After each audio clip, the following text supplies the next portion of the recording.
Idinaan ng mga Bataenyong kabataan sa isang mural painting ang kanilang panawagan sa pangangalaga sa kalikasan. Tinawag nila itong artivism o pakikibaka upang magkaroon ng malinis at sustainable na kapaligiran.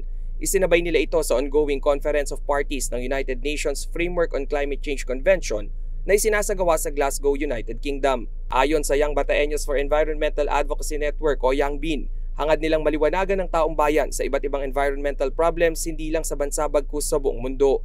Kabilang na riyan ang paggamit ng hindi malinis na enerhiya, pagdami ng basura sa mga anyong tubig at kaliwat ka ng single-use plastic practices. Dahil ang pangarap natin sa ating komunidad, sa ating kalikasan, ay ito ay maging sustainable. Ito ay maging sustainable para sa susunod na henerasyon.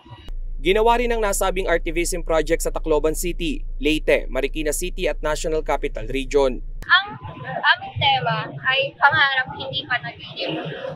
Makikita po natin sa mural script na aming ginagawa na makikita po natin ang kasalukuyang problema na kinakaharap natin sa ating kalikasan. Bukod sa mural painting, palagi ang din nagsasagawa ng Coastal Cleanup Drive ang grupo ng mga kabataan sa iba't ibang dalampasigan ng Bataan.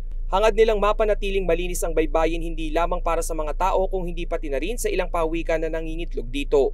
Rainiel Pawid, CLTV News.